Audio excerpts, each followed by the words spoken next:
Ignition sequence start. 6, 5, 4, 3, 2, 1. We have a liftoff. What's up, Doom Nation, and welcome back. You are listening to the Two Doom Men podcast. As always, it's Skaggs and yours truly, the Captain. And we have a very special episode today with some special guests. Skaggs, why don't you introduce everyone? I'm excited. I'm an idiot. I should have put the ice in my drink before we started. It's like the loudest thing on microphone. But we are here tonight with Papa Vinny. You might remember him from the Giants tailgate episode was that last year or 2 years ago? I want to say last year. 2 years ago, I think. Wow. Now. Oh yeah, that's right. And you're worried about your memory. You got us all beat at this table.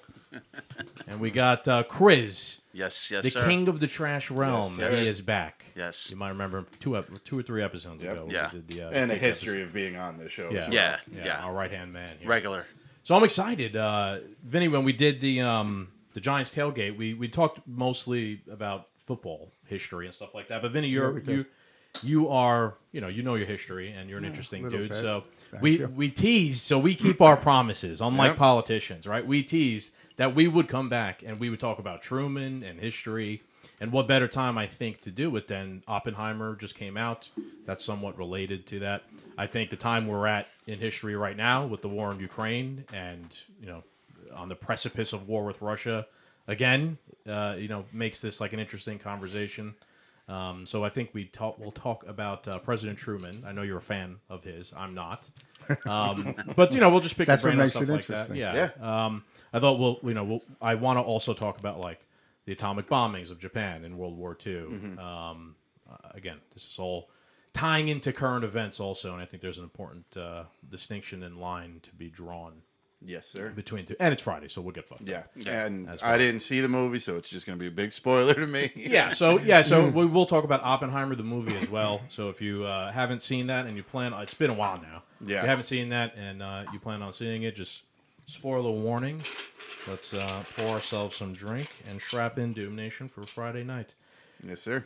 So before we got started, you guys were all talking about Oppenheimer, and I had to tell you 10 times to stop so we could actually wait to start recording. So, Vinny, what did you think of the movie just in general? The Oppenheimer movie? I liked it an awful lot, and the writers said that the movie was very true to the way it was written. So it was really a good movie. Yeah, I did too. I was actually thrilled. I think I told James Hollywood could still do a good movie. I was shocked at that. A deep, thought-provoking movie about like a timepiece. Me and you were talking about this last week. Would you call it? Now I didn't see it, and the biggest problem with all the movies is nothing's original anymore. So would you call it an original? Because I mean, it's the retelling of something that happened in our history. But would this be? I guess it is an original story to be on in the movies. I wouldn't say it's an original type of movie. It's a timepiece on a historical person, event. It's a biopic, but Yes. it's in the genre of film. Right. Right. So it's like a very serious film that you're going to watch for, acting, emotions, understanding the story, being inside the mind of It's the Oppenheimer guy while you're from watching it. Peaky Blinders, which was an it's- amazing show. there are explosions, but it's not like the superheroes. Boom, bam, boom. Yeah. A little quick joke. It's more of a serious. Well, you were movie saying it was to funny, watch. right? There was some funny parts in it. There definitely was. And Wasn't there was expecting that. some gallow humor. Yeah. There was one part, if I could say, but I go was for it. very happy that Enrico Fermi made it into the movie, and he was the guy. I didn't know who was playing him until he said to Oppenheimer, "I'll bet you $10 that it doesn't work." And later, when they asked about that, he says, "Well, that's gallow humor Yeah. amongst them." And, That's awesome. They mentioned Enrico, so I was very glad that he got a part in there because he was very critical. He was the leader of the F squad, I guess, or F. Are they the ones who started that petition later on in the movie to, advise the president against using the atomic bomb? He was not in favor of it after, but I don't believe he was involved in that. No, I don't believe so. All right. Because he did speak to Truman about it. That Can I we know get some to the detail. understanding? Because I really am not like tuned with the political aspect. So they create the bomb, but then they're also against the use of the government's use of the bomb. So how does that play out? What was it? They Well, created. Most of the scientists were in favor. Oh, they were. This is interesting that Vinny See? knows this, right? This is this going to be is why I'm here. yeah, but this is also going to be no, this really. is also going to be No. the crux of my argument against Truman. But go ahead. At least when they were building it, I mean, they were cheering of it. They did. They were in favor of it. Most of them. Oppenheimer realized what he did. Yeah. You know, and I mean, it's very deep. It's got to be hard to live with. Making, So yeah. I think what's interesting about, like, before we get really deep into the morality and things like that behind what happened, just it was stick with like the movie, right, and how well the movie did. It did very well, right? It like beat most of the other movies coming on now, and we're seeing right now in just pop culture, everything is Marvel, Star Wars, Disney, regurgitation, But it's all superheroes, and it's all failing. And then out comes a movie like Oppenheimer, which, look, man, I don't know. Most people who watch Marvel movies, I wouldn't think it's their thing. It is kind of a historical piece, like a biopic, like I said. It's kind of a niche thing, but it did so popular and it beat so many other movies. I think that's interesting as a litmus test as to where society is right now. Yeah. People are tired of like superhero movies and things like that, and they're hungry for like a deep, interesting movie about history and all that type of stuff, especially around what it was about, nuclear weapons and the creation of the atomic bomb.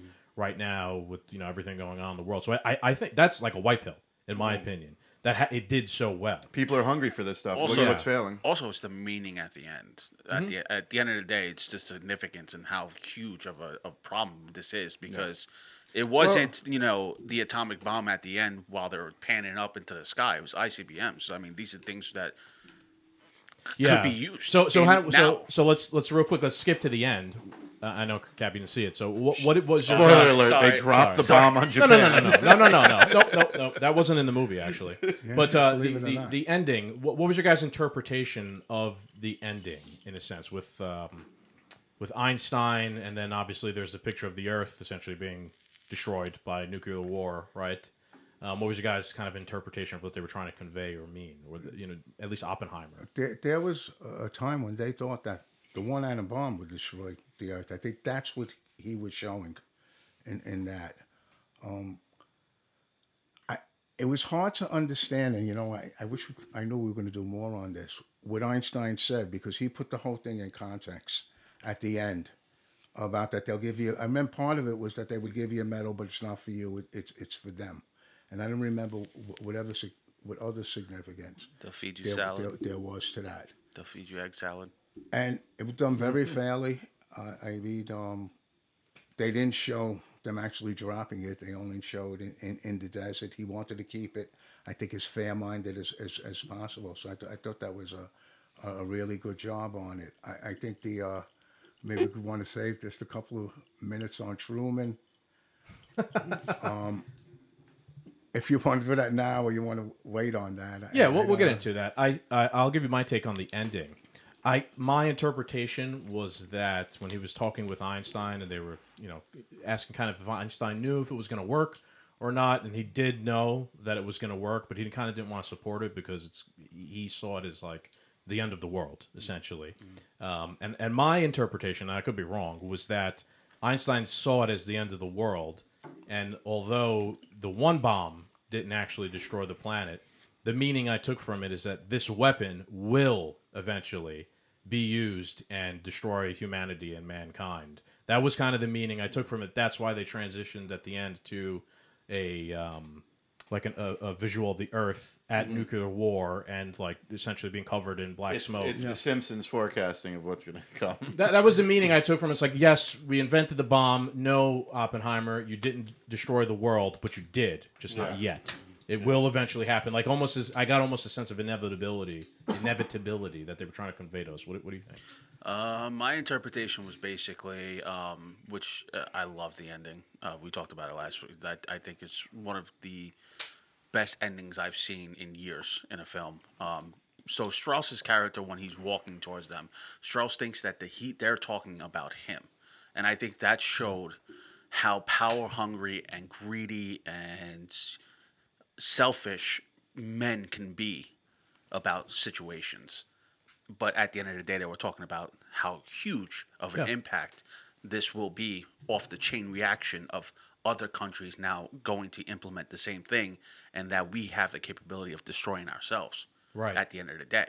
So that's, showed it perfectly that he really thought they were talking about him, but they weren't. They were talking about the chain reaction of other men creating the same thing, and that Oppenheimer had a morality about him that he was like, I'm the destroyer of worlds.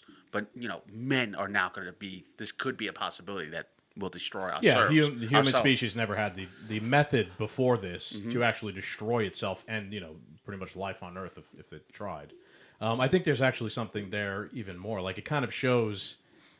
I'm trying to think of how to like phrase this, but like Strauss's reaction at the end, like he's so full of himself, so petty, right? Like that is what could lead to humans actually using and atomic look at the weapons. Petty politicians we have in office. So now today. you should really watch this movie, Cap. You would like it because I also took the Strauss, the hearings in Congress.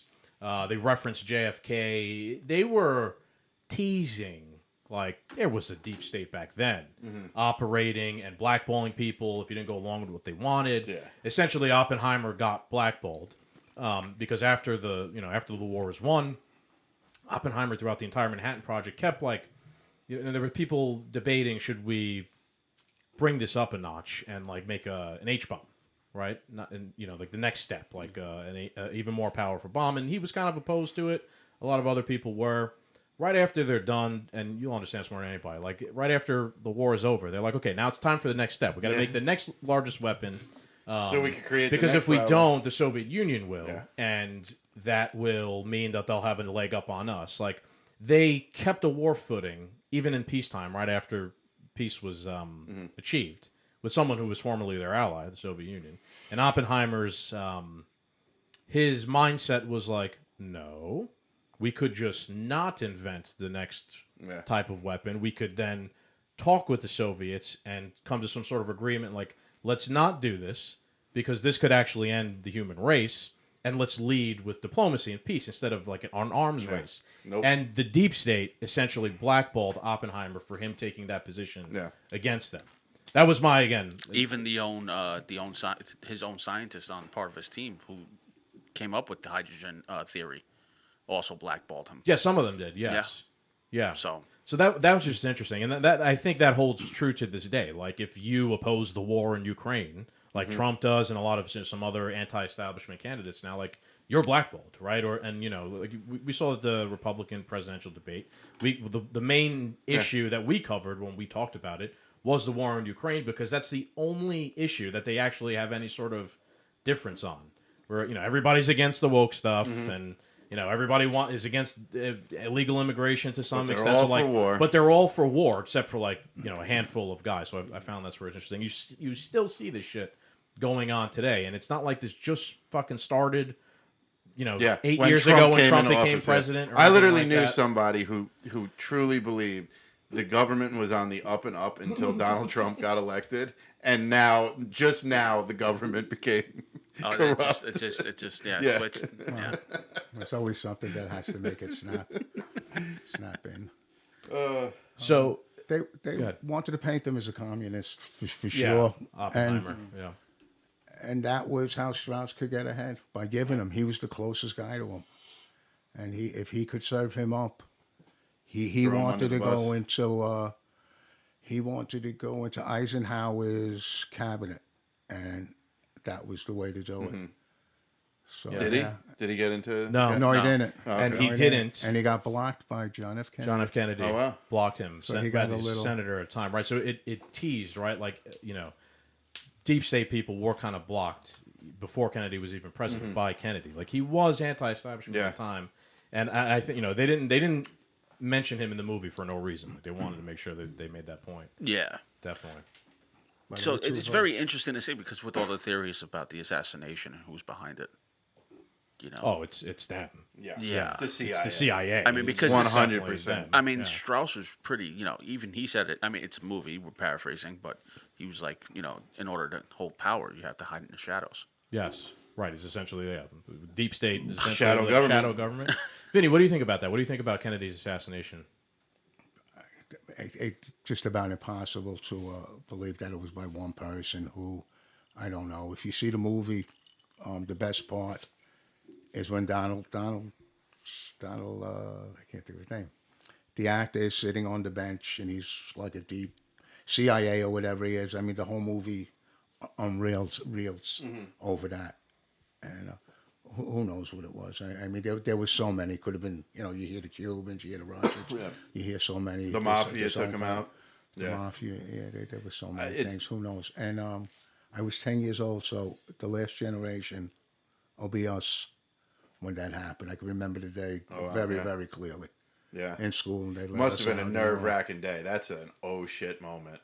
It was so I couldn't really comprehend Yeah, it. you I were was 10, too young. so I was yeah. 10. Yeah. So, But like, imagine right now, like, I know, like, if Trump got like taken out, like, it would be, we know who did it, right? Like, so imagine if like Obama got taken out, right? Like, that would be an oh shit moment for people in their 20s and 30s, and you know what I mean? Like, what does it mean? Definitely would. Vinny, back at the time, the footage wasn't actually available until I think like 10 years later, right? Like the Zapruder film didn't come out till much later. So this happened, and you got you didn't see it actually happen. You just heard about it, I guess, through radio and newspaper. yeah. I mean, you were just a kid. You know, but- I never thought about that of when the footage came out because there was no reporters. How could that be? You know, that was personal film. Right. That's why it took so Zapruder, long. Yeah. Right. It Yeah, took and I about think 10 years. So imagine that, like, the president got killed. No one besides who was there saw it until 10 years later when some And random everyone guy. bought it. I'm just saying, a random guy had footage and he sat on it the whole time. Yeah. I think he was trying to monetize It might have or got something sold. like that. Somebody, the government might have had it. Yeah, that's true, too. I'm not positive. That's a really good. The biggest point. conspiracy, though, is the CIA started using the term conspiracy theory. Yeah. The first time the term conspiracy theory was ever mentioned, or conspiracy theorist was ever mentioned, was when somebody questioned the JFK assassination. Yeah. That right there tells me you are covering something. Yeah, the Kennedy assassination was the original conspiracy Yeah. theory. Yeah. Turns out to be right, too. I mean, turns out to be true, which is ironic, isn't it? Yeah. I mean, when At least, I'm pretty sure. It turns out but to be some could, and then you have to say like a lot good, a decent amount of conspiracy theories have come true in the past recent 10 years. Yeah. In the past 3 years. I mean, things come shine the light, and people who are saying, hey, listen, we think this, and all of a sudden it's proven true that the CIA has manipulated the American people for so many years on certain things. It's kind of interesting. I forgot who it was recently. This has to do with RFK and the person who talked to Tucker Carlson about the JFK assassination and, essentially leaked to him, I know that it was the CIA.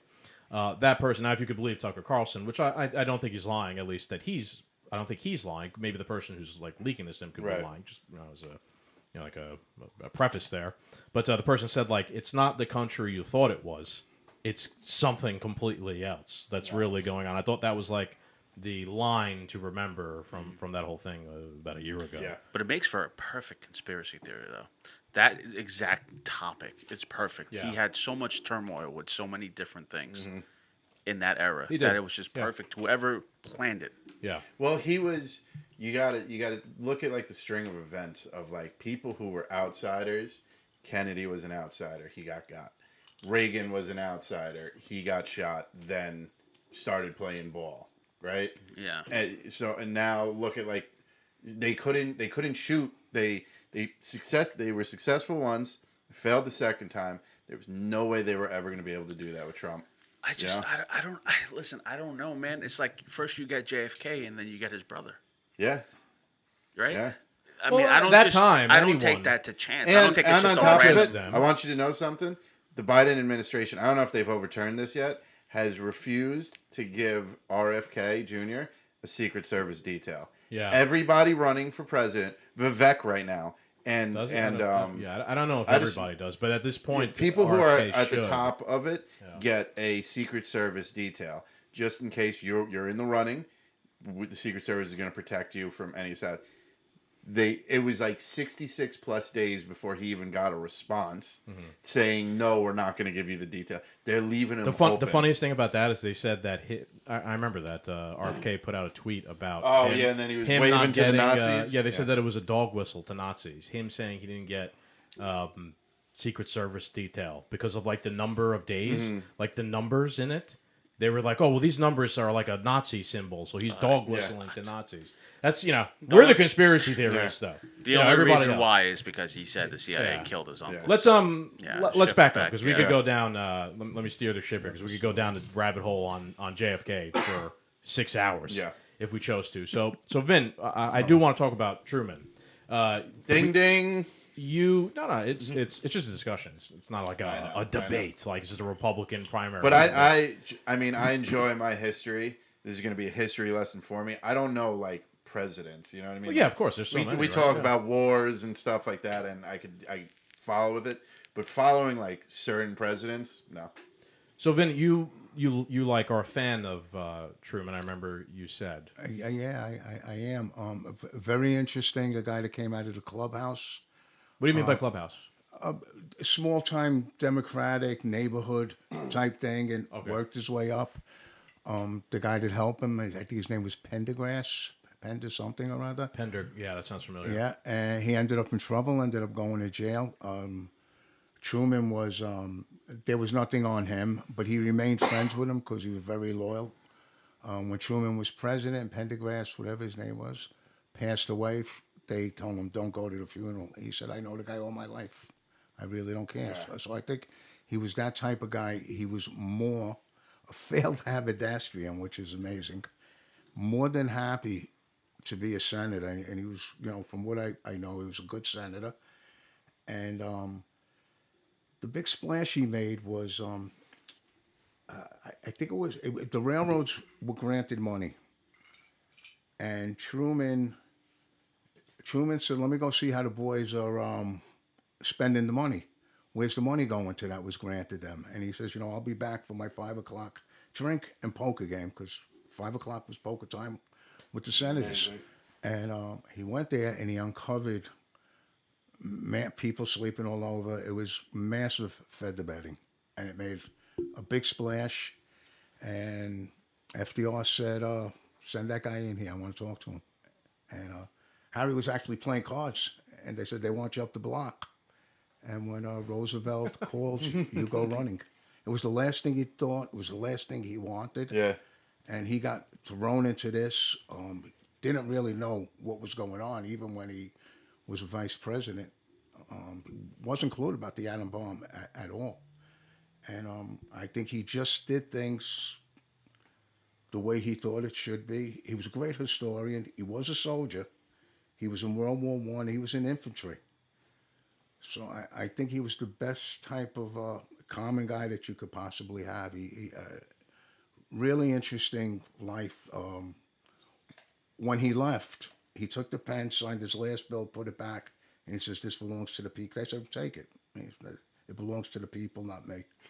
Would not say anything about the White House, would not write a book until years and years later. He asked for a pension because he really didn't have much money.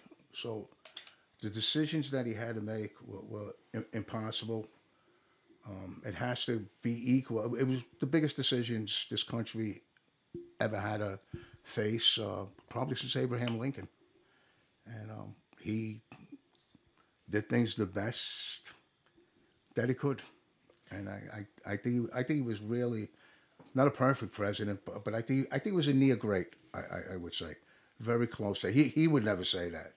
But I think he was. I think he did a tremendous job during World War II in Korea, holding the Russians off. And I really admire his life. And that's enough, I guess.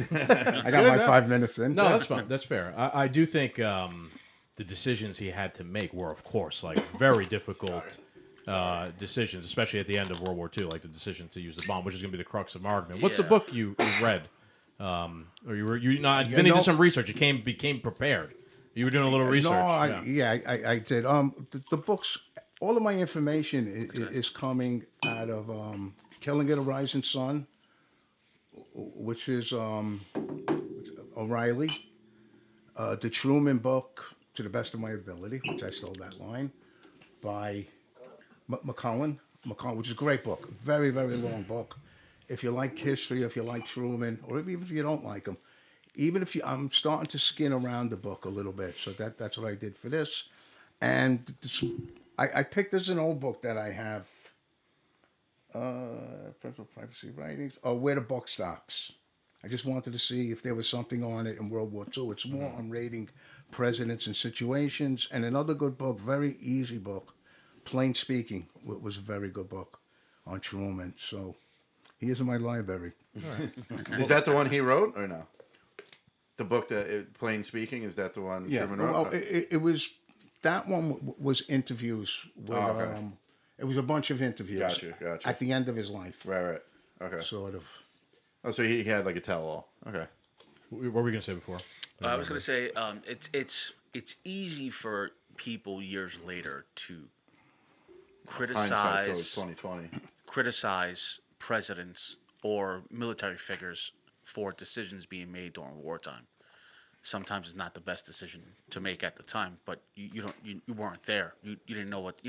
So it's like that human element, that human factor. You have to account for that decision. So it's tough because that's what we do. I love history, so me and him talk about it all the time. So I my section is the American Revolution. And George Washington wasn't a great leader. I mean, he was a great commander-in-chief, but he wasn't a great leader militarily. So he made a lot of bad decisions, but got lucky a couple of times. So it's kind of like interesting to see how we can sit here and I basically work around Monday morning quarterback exactly situation. Yeah, of course. But Lost the battles but won the war. Excuse me. Yeah. Washington. Yeah. The reason why I think it's retreated important, half his career.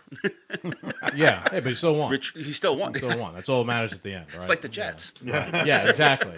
The reason why I think it's important for us to actually Monday morning quarterback it is because you learn something, right? Like that's the whole reason why we are supposed to teach history to kids in school, right? Like you learn from history. Is this under critical race theory? No, right? That's fake history.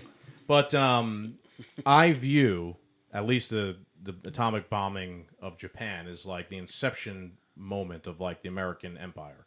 That's where it began essentially, and things have been much different since. We could trace things back a little bit further to World War I and Wilson and things like that. It was awful also, but I see the decision to use the bombs on Japan as like a plant your, like the moment the empire, like the emperor where he's like, declares the empire. It was the dropping of the atomic bombs on Japan. Now when it comes to Truman, I know we're saying, yes, it's a hard decision to make. Looking back, Monday morning quarterbacking it, all that stuff I understand.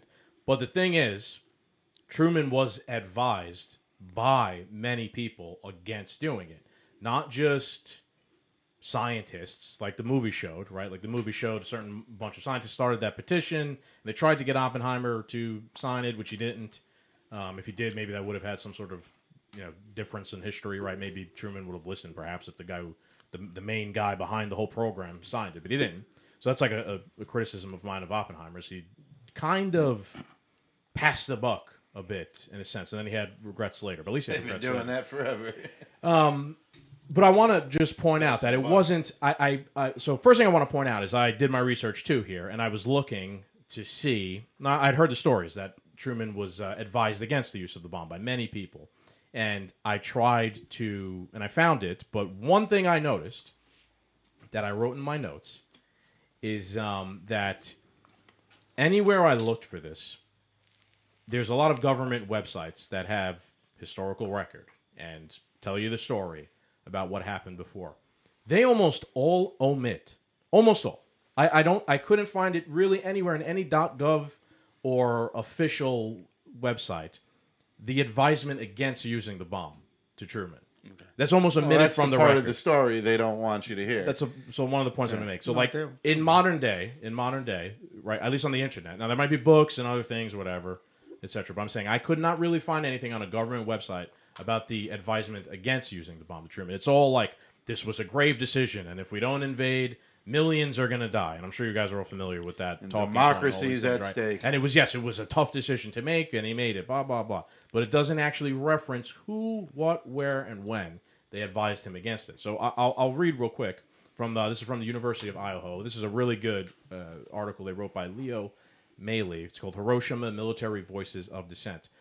Almost 6 decades after the fact, the 1945 unleashing of the atomic bomb on Hiroshima continues to be the subject of impassioned debate. Every year, the bombing anniversary, blah, blah, blah, blah, blah, blah. So here we go. So the exchanges between those who question the atomic bombing and those who adamantly defend President Harry Truman's use of the weapon on Japanese cities. In this debate, Truman's most fervent defenders are World War II veterans and their self-appointed champions in the media.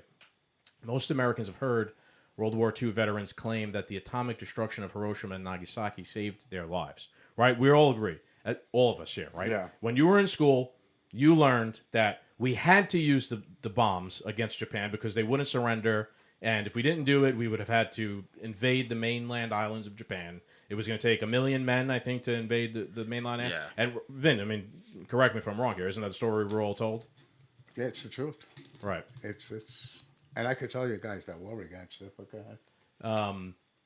Feel free to chime in here anytime, but I'm going to read a little bit. But So this is where the question comes: would have Japan surrendered? let's continue. You don't think so? So, let's see. So, where was The I? Emperor said they weren't. So, okay. So, here, let me read, and let's set the stage, and then we can debate it and talk about it after. So, most Americans have heard World War II veterans claim that the atomic destruction of Hiroshima and Nagasaki saved their lives. The historical argument often leads to another, that those who fought against the Japanese or who expected to be part of the invasion of Japan are of one mind in believing that the use of the atomic bomb was unquestionably the right decision at the time. Relayed through family stories, media portraits, and political soundbites, this "you weren't there, and therefore you don't have any right to offer your views" argument discourages thoughtful discussion of one of the most important decisions in American history. And it contradicts the more informed opinion of some of the top officers these veterans served under. Indeed, contrary to the conventional opinion today, many military leaders of the time, including 6 out of 7 5-star officers, criticized the use of the atomic bomb. Take, for example, Admiral William Leahy, White House Chief of Staff and Chairman of the Joint Chiefs of Staff during the war. Leahy wrote in his 1950 memoirs that the use of this barbarous weapon at Hiroshima and Nagasaki was of no material assistance in our war against Japan. The Japanese were already defeated and ready to surrender. Moreover, Leahy continued, in being the first to use it, we had adopted an ethical standard common to the barbarians of the Dark Ages. I was not taught to make war in that fashion, and wars cannot be won by destroying women and children. President Dwight Eisenhower, the Allied commander in Europe during World War II. So let's stop for a minute. Let's stop. The guy in charge of the whole show. In Europe, not in the Pacific. And the next, and one of the next. That's a valid point, though, too. Okay. Yes. Two separate theaters, though. Semper Place and But however, Dwight Eisenhower was also a 5-star general. oh no, Eisenhower. So he was was- great. yeah. When Eisenhower was president, the world was afraid of him. Nobody would mess with America. He just had to show his face. He wasn't that good a president, but he just had to be there. But he was in Europe. The tactics that they used in Germany, they tried to use in the Pacific, and they were not working. They were different. When they tried to bomb the factories and all that stuff, in Germany they were close. In Japan they were far. There were different weather patterns where the pilots had a hard time with it. There was nothing that was precise bombing. It was tried, and it didn't work. That was one of them. This is why I justify Truman, because I believe that he went through every step possible. It was the last thing. And if I could go on, Iwo Jima, prior to Iwo Jima, they were loading up to hit the beaches. Olympia and whatever the other one was called. It was on. I mean, there was no doubt about it. And MacArthur was the head of it. And after Iwo Jima, not Hiroshima, the other one. Okinawa. Iwo Jima, they fought very defensively. Okinawa, they fought very offensively. It was a whole new thing. Yeah, The Iwo Japanese, Jima- you mean, or The the Japanese, yeah. they fought to the last man. There were 100,000, 90,000 died. Nobody surrendered, hardly. A few got away. They were able to get out with the tunnels.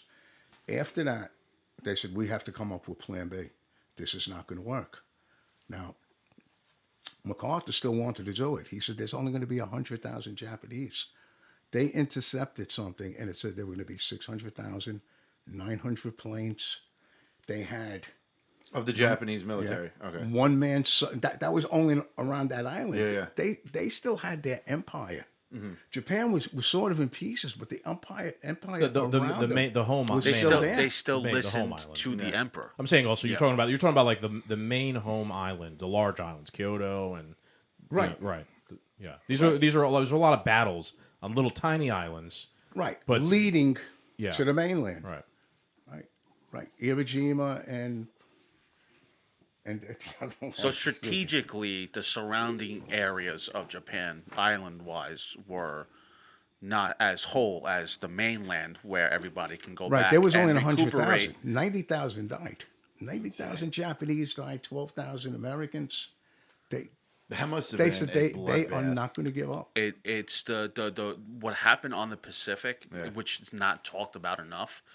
Gruesome. Yeah. Compared to I don't That's know. a compared to meat Germany. grinder No, a right lot there. of people think that World War II was Yeah, mostly Germany mainly and Germany, France, yeah. Russia, but the Pacific theater was absolutely gruesome. And to make no mistake, I mean the Japanese were Yeah. vicious. Well, they were they were trained by all the last existing samurais.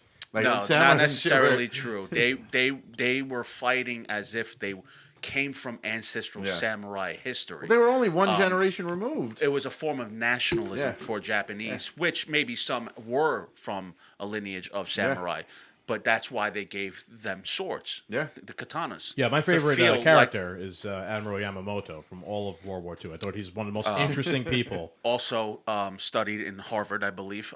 He studied over here at the States and went He back. carried a samurai sword and from his that quote family is with my him. favorite quote. And when Pearl Harbor happened, you were going to wake up a sleeping giant. Yeah. It's true. He already knew, but he was so faithful to Japan and the emperor. Oh yeah, he didn't So want- let me cue on that right said there. it's too big. It's too big. Endless yeah. resources. Endless, Yes. yeah. Right. It was a bad decision to make, but I also think that the reason why they even did it was because we had like an embargo against them, and we were putting pressure on them. The embargo, Yeah. if I may.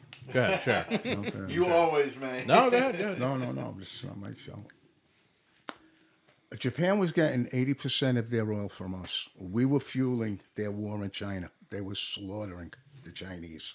I want you guys. I guess I could say it. There's nobody here.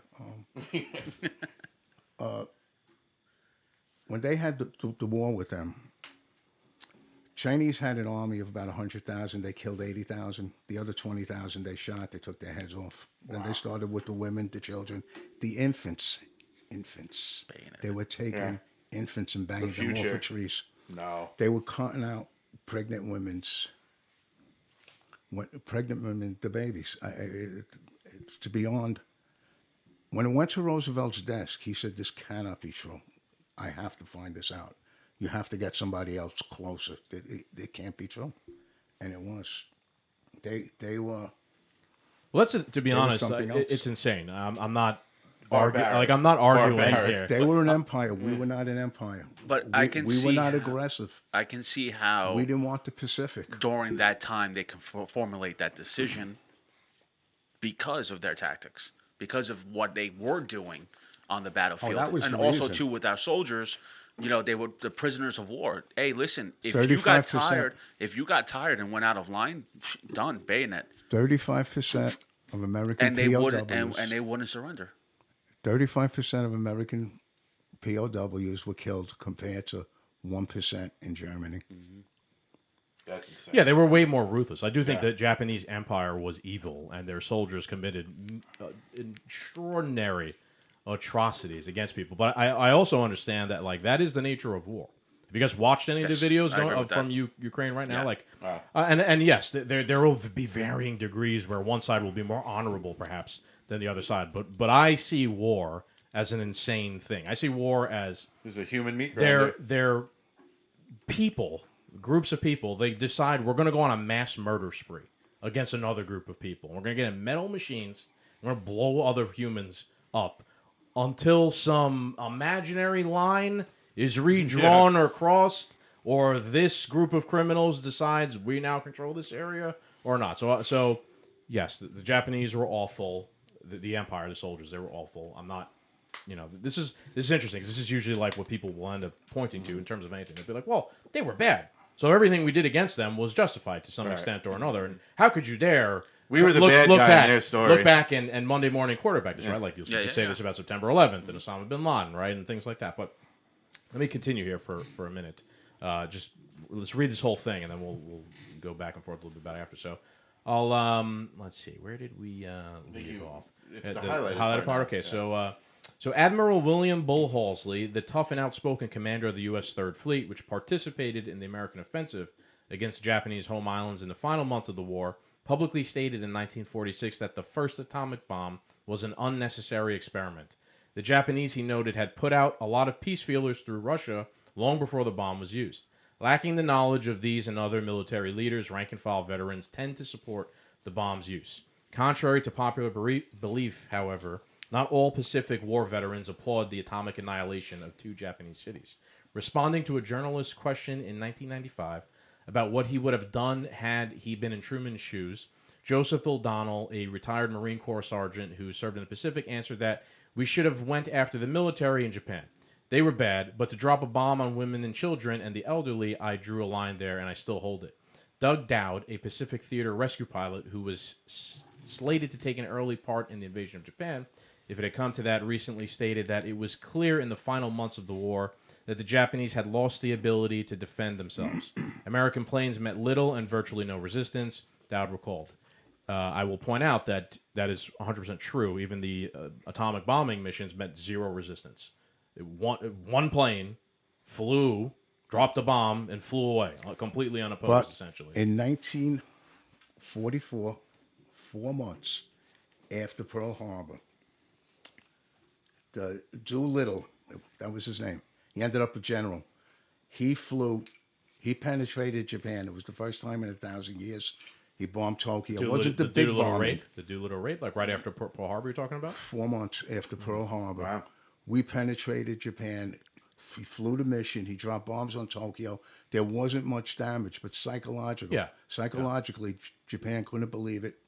How are they so unprepared? If they're such an empire, it was the first time that they just didn't expect it. So to can I draw? Just let me. Sure. Sorry. It was the first time that they were penetrated in 1,000 years, and it was done with ease. The Navy was blamed. Their radar didn't pick it up. Okay. Yeah, they flew at a low distance. At a low altitude. Can I draw a modern day comparison? How did that Chinese spy balloon get over the United States and fly all the way to North Carolina without being stopped or anything before? Remember the balloon? Yeah. What I'm saying is, look, we got the drop on them. They didn't think the first reaction after Pearl Harbor was we were gonna fucking fly across the ocean at tremendous risk, at tremendous distance, and bomb their capital city. Yeah. They just weren't. They just didn't think. They thought we were going to respond, but they didn't think that was going to be a response. And and like you said yourself, Vinny, like it wasn't really even like a. It was a bold move. What I'm saying, like it didn't actually even do anything. It like actually in terms of like what they blew up, didn't actually make any difference. A lot of them ran out of fuel and they crashed in China. It was more. It's like you said. It was more of a psychological thing than it was an actual tactical. They couldn't believe that they could be penetrated. Right. They weren't penetrated for 1,000 years. That's crazy. And we'll go back with the embargo when you want. It's up to you. Oh, well, let me finish this. Because there's done, could you go back up to the 1950 thing? Because there's something to say about that. So again, this is a really good article actually, because you were also referencing how there was veterans and things like this who agreed. So I have actually some examples of ones who disagree. So it's good because we both have sources and things like that. And we're getting into the minds of the people at the time. Which is the love of history. That's it, right? Right, exactly. So, or take Ed Edwards, a major in the 7th Weather Squadron of the Army Air Corps. Edwards, who received an Air Medal for surviving a crash at sea during the Battle of Iwo Jima, told us that Americans' use of atomic bombs was a war crime for which our leaders should have been put on trial, as were the German and Japanese leaders. While the great sacrifice and heroism of veterans should never be forgotten, their often impassioned defense of the bombing of Hiroshima does us all a disservice. It substitutes a simplistic history for a complex set of events. It narrows historical evidence about a White House decision to the question of what soldiers in the Pacific believed, when the relevant historical question is what decision makers thought at the time. It allows us to forget or easily marginalize those brave and patriotic men, such as Admiral Leahy and Sergeant O'Donnell, who questioned President Truman's fateful decision.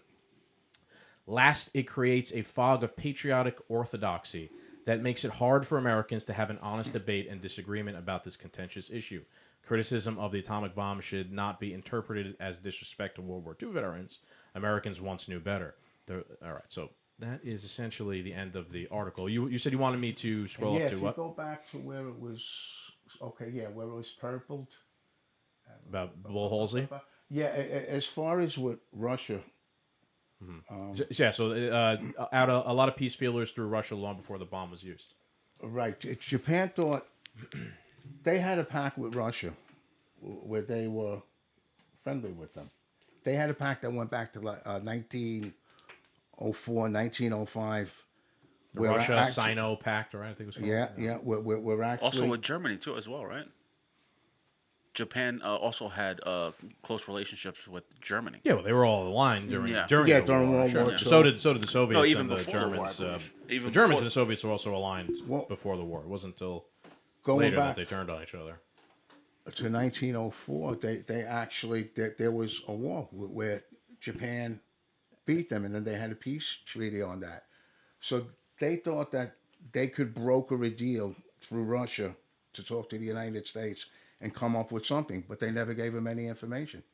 They never said any terms on it. They just mentioned it, that they wanted to never followed broker a through. deal. They never followed through. They never said what conditions. It was blank. So that was, and then they declared war on them. The Russians, you mean? The Russians later. did. Yeah. I haven't heard about that. I'd have to dig into that. But the crux of what this article is getting into is that there was major people in Truman's close orbit who advised him against this. Not like ideologues or activists or even scientists. On top of this, there were all the scientists, like the movie showed you, who advised Truman against this. They wrote the petition. So you have people who understand the weapon, right? They sign a petition saying, "Don't do this. It's not the right thing to do." Point blank. The movie actually showed you them even debating, and Oppenheimer was in on this, and this is where he's got blood on his hands, right? Because he was part of the decision where to choose it. So the movie does show you that they decided, He just created it. What's that? He just created it. No, that's not true. That's not true. Created it. He didn't do it. Truman stopped. Yeah, doing he did. Truman. All right, this doesn't work in your favor though. But Truman said, it's the on movie. me. So the movie. You did what you were supposed to do, squarely on me. And he said that to the pilots. You guys flew a mission. I sent you. This is on me. If there's any blood, it's on my hands. Okay, fair enough. There is blood on his hands. What I was American soldier blood. what I was trying to say before is that they debated this, like, where do we use the bomb if we're going to use it, and options were presented. Well, we could drop it in the middle of nowhere, right? Just to make an Scare 'em. example. Yeah. We could tell them we have it, right? Which they gave them an ultimatum. Like, we tell them we have this thing and it could wipe you guys out. They literally got down to, like, which city, right? Well, should we drop it on this remote Japanese military base and just vaporize the base and kill the military men? Should we drop it on, was it Kyoto? Right? Kyoto, yeah. And the one guy says, well, I went on my honeymoon there. I really like Kyoto. I swear to God, Yeah. I don't think we I'd should. love to go to Japan, man. He says, I don't think we should do that. But it's a sick sense of humor, That's right? right. That you're running through, right. And that's all why these this city cities, doesn't get picked. and you yeah. go and Yeah. Oh, you honeymoon there? We'll In save my- it so you can go back. And my other I want to go notes- here. Good. The notes I don't have. Hiroshima was a military town. Okay. Yeah, it And was. That was But it was- part of the decision of why there. Truman would not bomb Tokyo. Would not bomb Why the not? Though? Empress. Why not Tokyo or the Empress? Yeah. You have One don't had too much respect for the emperor. He actually let the emperor stay in power after it, which I was shocked. But they didn't- That was but Truman. they- They took away his juice, but he was advised. He was advised on it. It wasn't Truman. It wasn't his idea, but he was advised by MacArthur. He says, "You will insult the people to no end. We will never be able to build this place up again." Oh yeah. Okay. And Future relations. He, yeah. he said, Okay, if you think So- that's Playing the right, long game, yeah. You have to understand that the Japanese, especially at this time, they literally thought the emperor was an actual god. He was a Yeah. god man. God, right? So one of their main concerns at this time, and you referenced this, is that they thought that if they had to surrender, we asked for unconditional surrender. They were convinced Unconditional. that unconditional surrender meant that the emperor would be executed, right? And you just referenced this before. Well, he would have to go on trial, but they didn't send him on trial. I understand, but at the time before they surrendered, that's what they right, thought. unconditional surrender, they thought the emperor's going to be executed. Imagine if someone tells you, No. Well, that's what Jesus they thought. Christ is going. to If we lose this thing, the devil's going to execute Jesus Christ. You're like, fuck that. I'm going to fight to the last man. No, that was. Well, go ahead. Go ahead. Well, my point is that they were military people in charge at the time agreed, they were on the verge of collapse and surrender, right? I didn't. It wasn't in that article, but I've also read that at the time there were people advising Truman, look, all you have to do is guarantee them the emperor's safety. No, that's. I've read this. Oh From, no, I mean, yeah, but I'm saying anybody could say if it. you could just be a little bit more clear around the terms of surrender and guarantee the Why did emperor's they ask for safety. that? I don't remember the exact date. No. I don't remember Why didn't they ask for it? When Truman said, "We want unconditional," because that goes back to FDR. That goes back to the Big Three, Pottsville, whatever the hell it was Potsdam, called. the Potsdam Conference. That's right. And well, even before that, because FDR was gone by then. That was the condition that they wanted, but they could have negotiated off of that. Japan could have said That was a condition that they wanted. What do you mean? that's what the Big Three wanted. They wanted what? They wanted unconditional. The United States wanted unconditional. Meaning what? Meaning that they were going to take away their power. They were going to take away their power to ever start war again. Nothing with the emperor, because the emperor. Then everything is. But they could have negotiated down off of that. Why does it have to be? Japan never did. They never negotiated off of that. They could have. Why do we have to? We're holding all the cards. So we're telling you this is what we want. You could say, hold it. I want to get into a few points also leading up to this. But they never even, everything was a flat no. July 27th, 2 weeks before the bomb. Truman again asked them to surrender. No. Flat no. Yeah, I remember Not this, even yeah. compromised. Could have been compromised. Now Truman would have got his ass chewed out a little bit from Churchill and stuff, but he could have dealt with them. He could have diplomatically dealt with them with that. They didn't want it. They were fighting. But to the Japan was last. asking for it. I just disagree because I've read and I've seen that. I'm not saying that this isn't even what people believed at the time.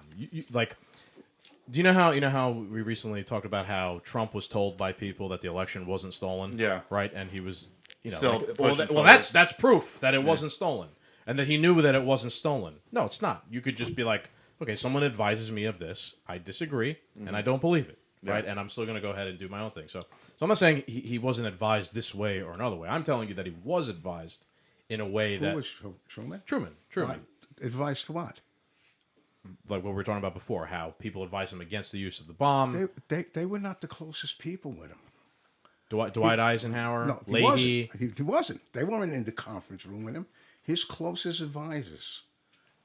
It was his chief of staff, though. His chief of staff was one of the. What's that? No. I It have was it here was if I could Truman's see it. chief of staff at the time of war. His chief of staff in his administration. So like the chief, like the president's chief of staff, literally like the guy who's in charge of the office, right? Besides the president, advised him against it. I don't know how much closer you could get to the president than the president's fucking people chief. that of would staff. ask. If you can't see it, give it a Skaggs. He'll read it, or Jamie. Well, there's a lot that's underlined and stuff. It's fine. We just go off memory. That. Yeah. We're not historians anyway. We're just having a good time. The people, most of the people, they tried doing the industrial thing. They couldn't do it. They tried doing the barricade. And they said, this isn't going to work. It's going to take way too long. And you're going to starve out the women and children. Before we tried this in Germany, didn't work. You have to have boots on the ground. You cannot win a war in the air, except for the atomic bomb. Other than that, you have to have boots in there. They hashed out The atom bomb was the fourth thing. They had 3 other things that they went through before they went to that. Everybody thinks that it was a knee-jerk reaction. He wanted to do it. This was his advisors. After Okinawa, they said, we need another plan. We're going to lose too many kids. He says, I sent these kids. Well, he didn't. But he says, these kids stormed the beach in Normandy. They went through France. They went to Germany. There's 1 million of them. I looked at these kids' faces. He says, I didn't want to send them there to go through this again. Mm-hmm. Most of them, I know they're soldiers. Most of them were drafted. Those are all good things. Like, I don't disagree with you. Like, yeah, we shouldn't want to send soldiers into a meat grinder and invade the home islands of Japan. I'm not disagreeing with you. I don't think that that's a good thing that Truman, didn't want to do that. My beef with Truman is like the decision to kill women and children. And I know you're going to say, oh, well, Hiroshima was a military town as well. Yeah, but it was also a city with civilians in it as well. And who's in charge of the Japanese civilians? It's not Truman. It's the emperor. Mm-hmm. It's the prime minister. They use them as shields to a point. Oh, yeah. Well, again, you know me. I'm a libertarian. I'm an anarchist. I know what the state is capable of. My whole point here is that it's really the state is capable of vaporizing people. Well, not only is it capable of that, it's also capable of using humans as a shield. It's now state versus state. Our state decided it's cool to kill women and children. Japan state was like, it's cool to use women and children as a shield. So America was like, all right, you're going to pay for that choice now. Well, it's a lot of factors to cut you off. It's a lot of factors you have to consider before that decision was made. Which, like you just said, the fact that we lost a lot of bodies in World War II on the European front, on the Pacific front. You want the war to end. What is the best option to do so? If the Japanese diplomatically, I can't even say it. If the diplomacy doesn't work on the Japanese side, how can you end it? Yeah. Now, in order for them to surrender, you have to send more men over there that are probably going to, good majority is going to die. So it's definitely the argument is, instead of doing that, we'll use the bomb and make such a splash that it'll bomb them into submission. Right? That's what the article was. And it's still in it. Right. We drop 1, nothing. We drop 2, nothing. Then Russia declares war on them, and 5 days after, then they decided. The emperor said it wasn't even the bomb; it was 2 cities. They didn't care. They didn't care. That's the nature of the government. All they wanted was spendable. Yeah. All they wanted, he wanted to make sure he was going to stay in power when it was over. He didn't care about his people. And if he just spoke up a little earlier, and that's why so many soldiers fought for his people. Truman was, like he said, this is a god awful decision. You think I want to kill kids? He said, but he did though. Like he made the decision. Is my point? Yeah, no, he did. Yeah, but he is supposed to, by war, give every warning possible, hash out every avenue that he can. He dropped 1 million leaflets. He sent on radio Japanese news that this is what we're going to do. Mm-hmm. He asked for surrender 6 days before. He said, don't listen to your people. They're going to get you killed. Yeah, that's a testament to how propaganda is so powerful, right? That the Japanese just, but that's what they said. Yeah, that's exactly what they said. They're lying to you. They're lying. This isn't going to happen. I think all this is just a great example of how evil states can be and governments can be. And there was actually last week, I don't know if it was last week, but there was a story that came out this past week of that I thought brilliantly showcases the difference between, like the distinction between an individual, how an individual behaves, and how the state, like the collective, behaves. Right in the war in Ukraine. Did you guys see the news article about Elon Musk and Starlink and the attack on Sevastopol? I don't know if you guys saw this. Oh, and he turned off the internet? Sure. So in the war in Ukraine, everybody knows this is going on. Elon has allowed Ukraine essentially free access to Starlink so that they can communicate, they can coordinate their defense, right, of Ukraine. I forget exactly when, but this story breaks this past week that Ukraine was planning a strike, a massive drone strike campaign on Sevastopol, which is in Crimea, the Russians' main base that essentially they don't want to lose there. And an overnight request to Elon directly please activate Starlink for us over Crimea because we're about to launch this massive attack against Sevastopol. Elon goes, no, I'm not going to have a hand in escalating war World War against III. Russia that could then lead to a nuclear exchange in the future, because Elon understands escalation and war and things like that. My point being, I thought that was a great example of how an individual and the corporate press after has been like, one man should have all this power. Yeah. It was wrong what he did. Only It was our wrong one what man. he only the state should, and the state's decision is always going to be more bloodshed, more killing, more escalation, without a second Well, thought. this is ever. really, though, if you think of it, that more escalation. This is where it started. The atom bomb is Yes, where I said that was yeah. the foundational point of the American empire. So my point is that this was a great We're not an example of how empire. we are an empire. No, I don't think so. But Oh, if we are, and when 100%. in this recent, you had an individual. Go ahead, man. An individual had a chance to say no, and an individual did say no. Yeah. When the collective, the state, was all for it. Yeah, and now the backlash around it is that he didn't do it, as if that's a bad thing somehow. They're selling it as a negative. Well, because Oh, sorry. Go ahead. Can I ask you a question back on the whole Truman thing? What would have been the best outcome, right? So obviously, Make me the president. No, yeah, okay, yeah. Being Truman's shoes, would you rather have, let's say, 100,000 men die instead No, of dropping the bomb? No, but I mean, you know what I'm hundreds of saying? thousands of people did die. Okay, No, I'm saying in the coming months of them trying to surrender, because it would have taken bodies to do so. What's the best way to go? What's the best route if? And I think this is your point. If diplomacy is not working, My diplomacy didn't work. but if the diplomacy is not working, how can you come to an agreement or to a surrender? So Right, it's a I tough. understand. It's like Yes, a tough like. yes, and it's also tough for me. I put myself in the shoes of the time. Of course, it's tough for me to be like, well, if I was the president at the time, this is what I would do. And of course, my plan would have Yeah. worked. And Yeah. again, I wasn't there. To your credit, Vinny, I don't know exactly the inner workings of the But this is perfectly. discussions. The article even said this is the debate. It's, Yes, exactly. This is the good, healthy debate. So Yeah. I don't know. Let's say if I was president, I would have taken the advice of my military commanders here, who said that the Japanese are very close to surrender, and you shouldn't do this. And I say, okay, I'm not going to do this. What do we do to get them to actually end the war faster? Now, I will agree. I don't know the inner workings of whatever they have, but I will first start with I will guarantee the emperor's life and his safety. He could remain the emperor, which is what we did anyway after the war was over, Vinny. Correct me if I'm wrong, right? they We did. guaranteed when the whole thing was signed, the emperor gets to stay alive and he gets to stay the emperor. So I'd say, okay, you're going to lose.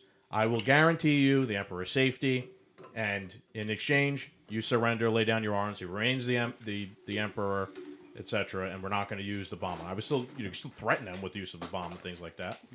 That's essentially the policy I would use. If they don't agree, a blockade, wait them out, let them. But on the flip side, if you do the blockade, that means there's no imports coming in. There's no things that people need. So that means people You're will gonna die. starve But the them blockade, out. So you're going to yeah, starve so- out so- men, yeah, but women, and exactly children. right. So it's But kind of like but the was the same blockade, thing. right? No, not necessarily. I don't know. You know who would have been block? starved? The old people, the Sure. women, the people that were worried. Instead, we just vaporized them. They- That was, they- I guess it was more humane. But what Easier. my threatening of I would have obviously given them all these options, but I would have led with, look, the emperor remains. That's what I'm leading with, and that's what he was advised at the time, Truman. That look, they need security, that the emperor's going to be. You guys all That admit. was after. You guys all admit that the emperor was essentially God, and that's why Yes. that's He why was a god people man. that's why people decided to kamikaze fucking plane themselves Yeah. into ships, right? Because they're like, fuck, Jesus told me to kill myself in order to protect him. not I'm even going to that do it on the ground. Right, They so- would just pop the frags and just be like, all right, and go up to a guy and just that's it, done. The brigade, the blockade could have been a sitting target too for the kamikazes That's a good by point doing too. that. They would have starved out the women, the children, and eventually you have to go in because that was in Europe. They did that in Europe. Towards the end, after right before they dropped the bomb, militarily, did they have enough equipment to actually put up a fight They had to the United 5,000 States? planes. They still had 5,000 planes intact. They had 900 planes by where we were going in. Yeah. They had one-man submarines that were going to go into boats. That kamikaze submarines. Yeah. They had a lot of fight. I'm telling you, they from all my information comes out of those 2 books. Yeah. That I'm saying, and some stuff online, and it varies a little bit, but basically, I agree. It They would have thought been they were going to bloody, be sure. 500,000 people. McCarthy shit, because he thought there was only going to be 100,000, and he predicted that we're going to do this pretty fast. And then when they intercepted the message saying that there was going to be 600,000 waiting for them, just there with 900 planes, they were beaten. They were beat, but they weren't beaten. They wanted to go to. They were beaten. I agree. but they were beaten. they were, but they still had plenty. They of were fight. going to go down fighting. Yeah, I gonna could go down. understand. They were going down to the end. It was going to cost again, us. I only think they were going to do that because they thought that their living God was going on the to line. be put on trial, executed, or put in, even maybe worse, put in prison or something like that, right? So I think if you could, again, I don't know the inner workings of the debate, discussions between fucking high command of Japan and the United States, but I think if you would have led with, look, he's fine, just surrender, it's over. I also think we haven't touched on the fact that people have also said, look, it was, and Oppenheimer backs us up, that Truman also wanted to make a statement against the Soviet Union. Like, they knew the Cold War was coming and all this stuff. And look, my personal opinion, this might sound outrageous to maybe to some, but I think Stalin actually was worse than Hitler. Oh, he's much worse. Yes, all right. Except At least for we didn't agree. know. Right, so We didn't know. We didn't know. It's amazing. He killed 3 million people, and they didn't know. 3 million. well, they lied. They lied, and the communists said they're insane. there wasn't propaganda. CNN. They didn't know. He actually said it. He actually said it to Churchill. He said, "I got rid of the 3 million people," and he said, "Who are you talking about?" He says, "Mostly peasants." Jesus. What happened in Russia stayed in Russia. Yeah. This is Didn't come part of out. the reason why these people hate each other right now to this day. The Holodomor in Ukraine, the fucking Russians starved them What was to death. that? The last thing you said? I'm sorry. What was the last thing? Oh, that the part of the reason why like these people hate each other to this day. No. Before that. That Truman was trying to, With the Russians. The Russians. Part of the decision reason was way before the Russians were involved. Way before. No. What I'm The saying, decision, the chance of dropping the bomb was way before the Russians were involved. Oh, no, he Way was saying before. that Stalin, That decision was made. yeah. That it could be used prior. We had it. no. When Yeah, a lot of yeah, people, yeah. because it does line up. It's a perfect thing to say because it lines up perfectly.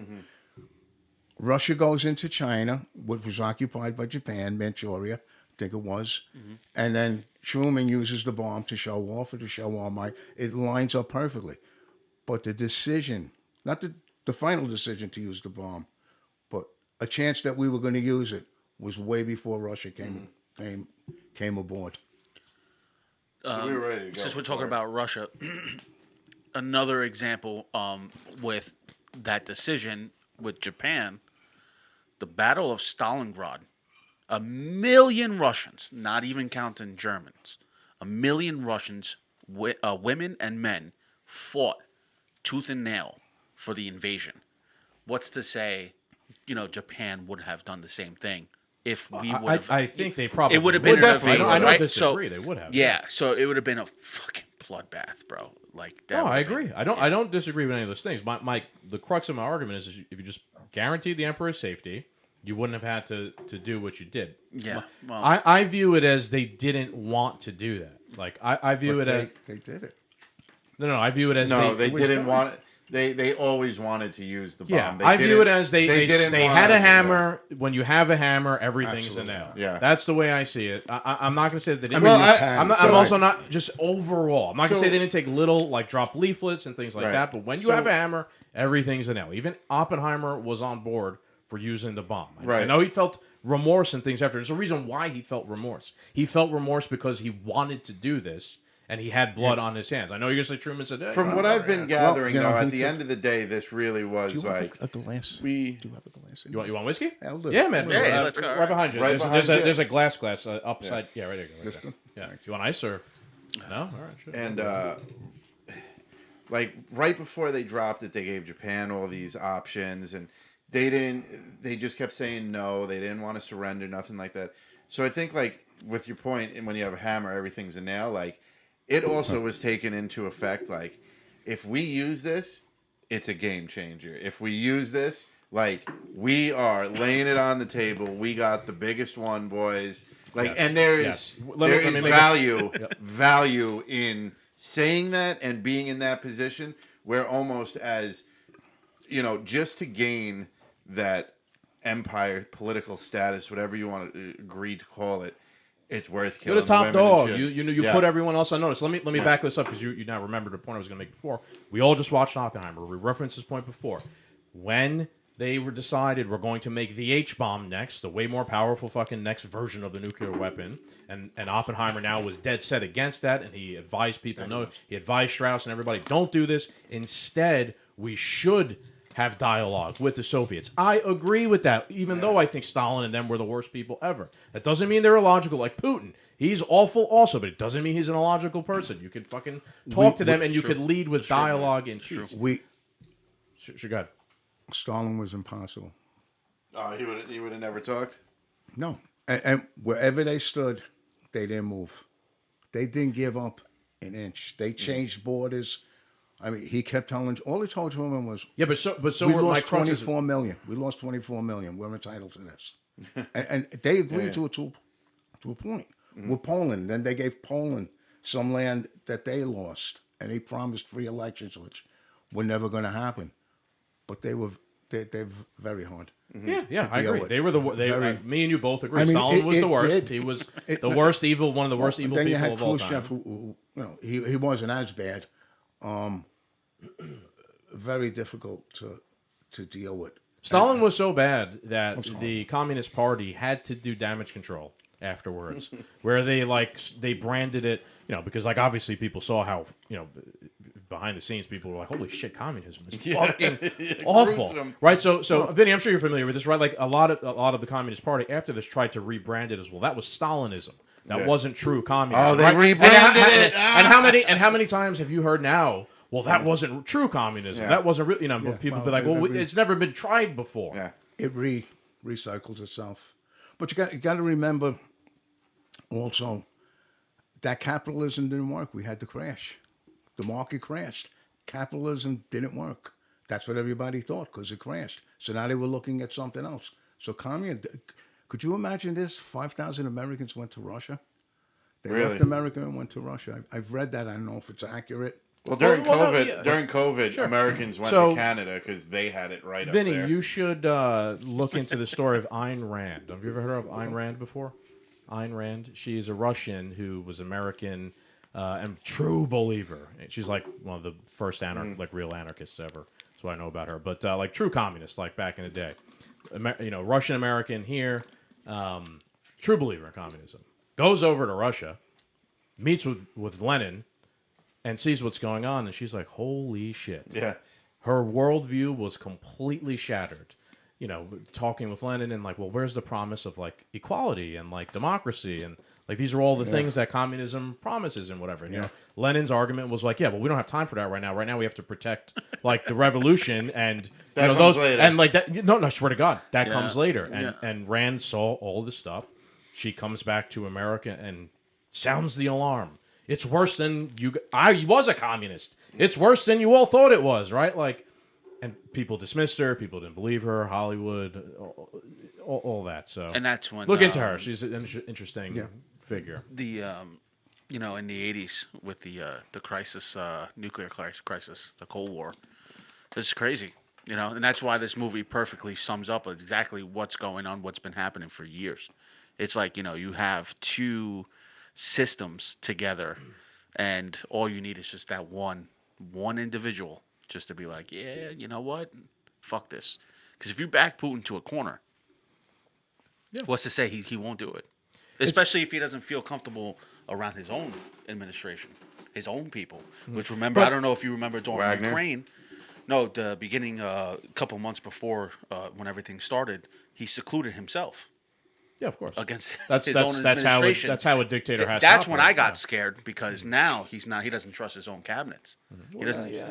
The best dictators are always paranoid. To be fair, and by best I say best, not in exactly a endearing sort of way. Yeah. Let's transition out to the present, Vinny. What? Yeah. You guys. No. You got to know, That's man. more, You know history. What do you think Can I about go back to what? one point? Yeah, sure, of course. Yeah. Thank you.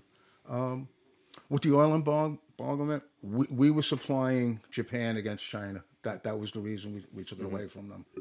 We were supporting. We screwed them over on their war. Yeah. We were supporting their war. Yeah. And not Truman. This was FDR. Stopped trading with them. Mm-hmm. So that was. That's a good point. Let's Monday morning quarterback that war. Maybe we should have fucking supported the Japanese and let them, get rid of. But this is a perfect. I'm going to correlate it right now. Right to the modern Godfather, times. Fat Clemenza. Didn't Yeah. look? I'm not Vinny. I'm not an expert on Chinese history, but didn't No, the communist and the nationalist Chiang Kai-shek didn't they unite to fight against the Japanese for a time? Essentially, back then, right? Like they united to fight against the Japanese. Then they had their civil war after, which led to. I'm not sure. I know they went in. They took land. Yeah, from them. They wanted a part of the empire. I'm pretty sure they did. So I'm pretty sure the communists and the nationalists in China, like the Japanese invade, the communists and the nationalists are like, let's put our differences aside. Let's fight the Japanese. Then after that was over, then comes Mao Zedong, the Civil War, the nationalists are sent to Taiwan where they still are today. The communists take over China. That's why we're still in this quasi weird place today. But anyway, if you really want a Monday morning quarterback a situation, perhaps it would have been better for the Earth and humanity if we had helped the Japanese get rid of the communists. Get in rid China. of China. Yeah. So now, a point with Tokyo. I mean that very bombing grain of Tokyo. There salt. were more people that died in Tokyo than Hiroshima. It's hard to Really? believe, but it's accurate. Wow. And that was one night of bombing. That's why they didn't think the constant bombing was going to do anything. It's hard to believe, but more people died. That's crazy. That's war. War is fucking awful, and that's what governments and states are capable of. There's a lot of things that led to the decision, and I don't think it was an easy. No, I don't even think it was a decision that they wanted to do. They believed that was it. If you want to believe that, maybe I'm naive about it. Maybe there is something to show. We got the biggest, and we're putting it on the table. But because of that, you don't think we're an empire? I mean, I would say that No, because we weren't the aggressors. That's fine. That's fine. We didn't want but anything to do with it. We swung that stick to show everybody we're the baddest people in the world, and from that moment on, we have been the top dog on this blue marble.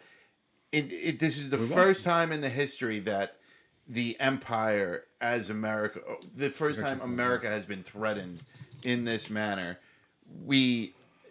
That's why, it's hard for me to say, how can we not see it as an empire at this point? It is an empire. But I think Vinny also was saying. I don't think we were an empire. I mean, I could even make arguments. The day we dropped that bomb, we were an empire. Before that, you're right. Yeah, you're right. You're right that they attacked us, and at that time, to be honest, the English Empire was the empire of the world at that time. Yeah. I will, however, make a point that we did basically have territories over there in Asia, the Philippines, etc. But we weren't an empire. What we mean by empire? What we mean by empire? What happened? What we mean by empire is like the dropping of the bombs on Japan is like the inception moment of the empire, but not the high point of the empire either. That's the inception moment. The empire still had to contend with the other empire, which is the Soviet Union, for fucking 70 years or whatever, however long, maybe not even. No, after the Soviet Union fell, up until today, now is the high point of the empire after the Soviet Union fell. America was like the unipolar moment, as some people call it, right? America was it. We're the top dog. We're going to dictate policy throughout the planet. And if you don't, we're going to invade you. Gaddafi, if you fucking try and form a different sort of currency in Africa in opposition to the dollar, guess what? You're going to get a knife up the ass by your people. The 7 wars in the Middle East. Right now, man, we're on Russia's fucking border. We're not our boots on the ground are, but all of our money are. Our boots are on the ground in Poland, next to Ukraine. All of those things. It doesn't look like an empire by design. It's not our flag that's being raised in Ukraine. That doesn't work. Like they've our wizened up. claws are in there, They've yeah. wizened up. Like the way Hitler did it, of like rolling over people and then raising your flag over their land, or the Romans did it back in the day. That draws people against you, right? Like people like to think they're autonomous, right? But if you stand up against the empire, like Imran Khan in Pakistan, where he was like, well, I'm going to try something different. I'm going to try and negotiate with Putin and form an alliance with them and whatever. Well, guess what happened to him? They threw him the fuck out of office, and now he's in prison as well. Donald Trump, who also, to a certain extent, is not exactly aligned with the interests of the empire. Look what they're doing to him. Look at any person in our own system that runs against the establishment. They're fucking outcast Full as circle. traitors. We started with JFK. Yeah. That's what I mean by empire. Long story short. To his point with Japan, how we cut off Japan with their war with China, how they had, they definitely felt some type of way against the United States for cutting them off. It's just interesting to see that we're in the same predicament with Ukraine as well, because we're supposed to be the ones, how they calling for a aircrafts to fly over, and no fly zone. Then break all the rules. Then dictates World War III essentially, right? So it's just interesting to see how history always tends to repeat itself full circle. It's an extent. Truman said that all the time. I will agree that The only history that's new is what you don't know. Yeah, That was the Truman. Fair line. enough. Fair enough. I will agree that the war in Ukraine, it's just a extension of because the Cold if we break War off any support, and the world, like this hasn't ended. if we break off any support with spans Ukraine, generations. we don't send any money. They're not getting financially backed, or we retract any of the drones that we're sending. Probably you could know, end the war. Oh, you couldn't Right. retract We hold anything. all But the if cards. we stop, I guarantee that, you it's all lost. Ukraine will turn around and be like, "You were never there for us, and you got us into this Yeah. situation because they smooth talk Ukraine for so many years. Democracy works. No, they called- didn't it's smooth. called- it's Diplomacy what John- works. Listen, the one thing I'll disagree with you on, they didn't smooth talk anything. Ukraine has always been corrupt. They've always been down for this. No, shit. what you're talking about is what I believe John Mearsheimer, he's like one of the foreign policy experts, don't like him, Warhawk, but he said a while ago, the West is walking Ukraine down the primrose path in terms of Russia. And what he means by that is like, you're convincing these people this little tiny country can stand up to Vladimir Putin and the East. And if anything happens, we're going to get your back.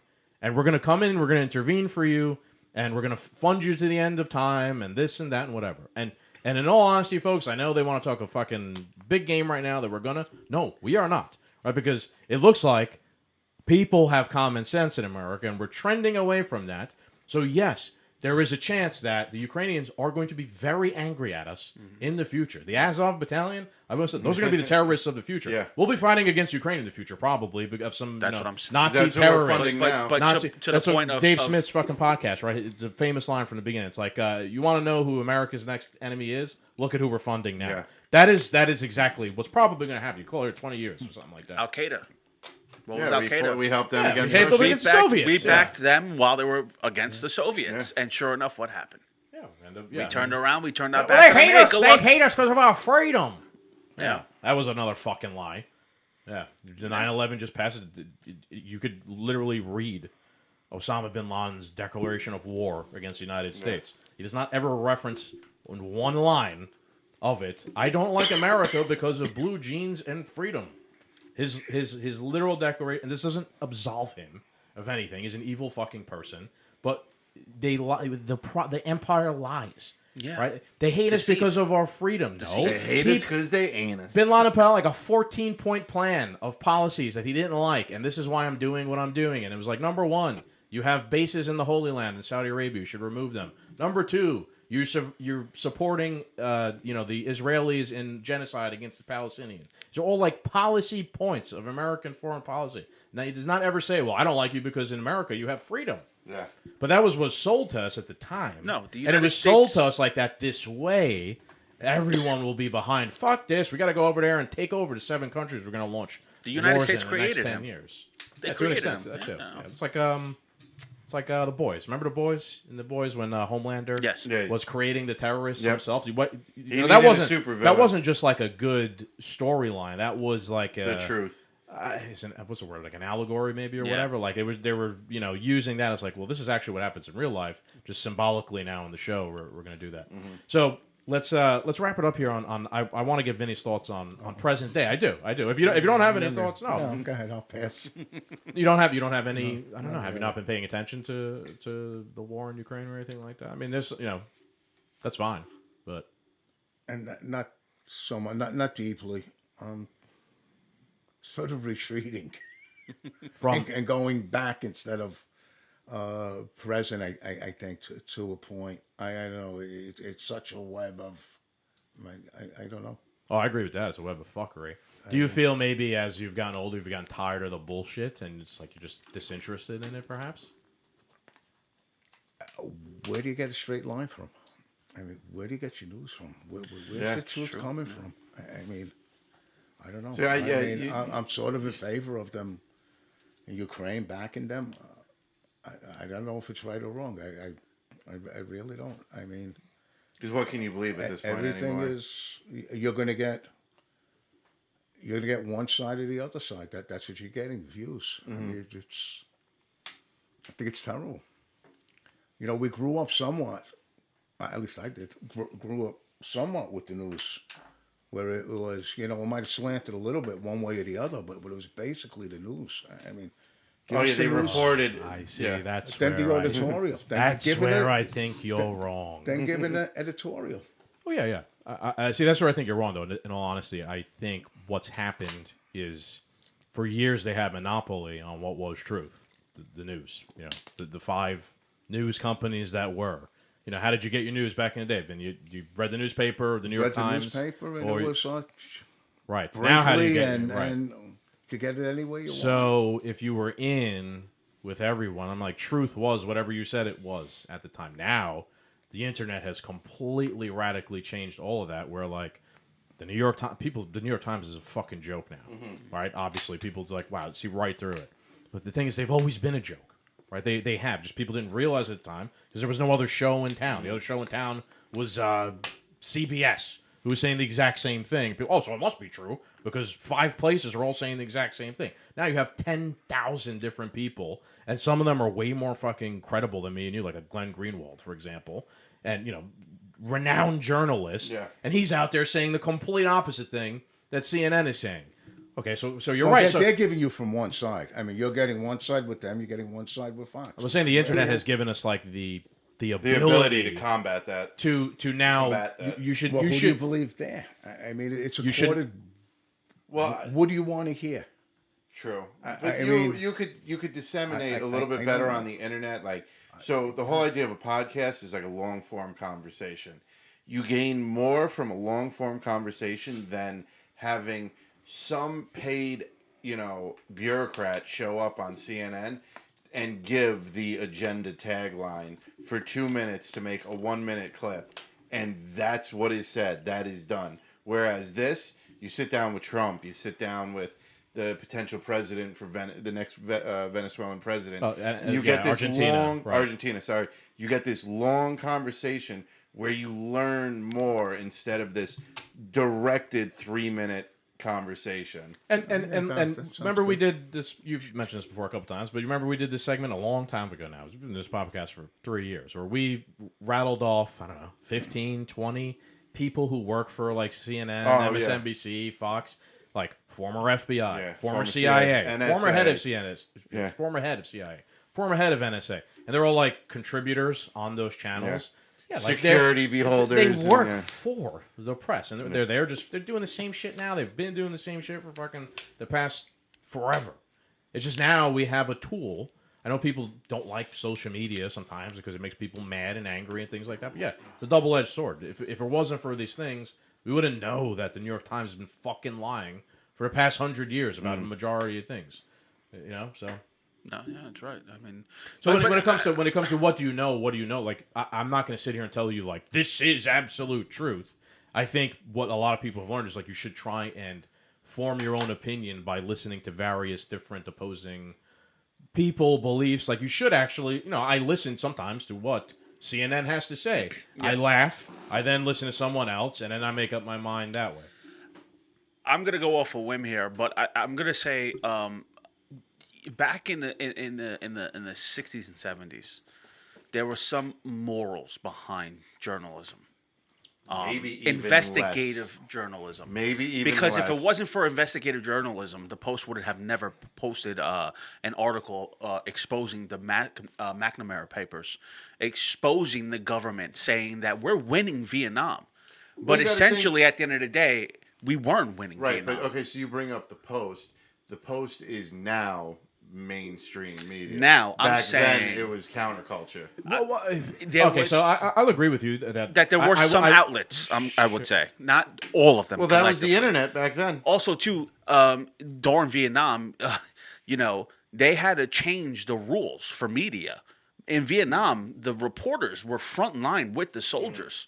So you're watching in real time the next day of a fucking battle that happened that they had to stop because parents are watching their fucking sons being dragged out and put in body bags. So they had to actually revamp and readjust themselves. Yeah, it wasn't popular. It Once was people see the meat grinder of war, they're like, holy shit, this is fucking awful. And now what do we have? We have a more censored version of things, well, no, not obviously. necessarily. I They- mean, you Well, can I'm go on saying in Twitter the and you can sense find- of like wartime stuff. Well, yeah. again, like They brought the war into your living room, and I grew up with it. And I'm saying, like, when is this thing going to end? Because I'm getting close to 18 years old. so.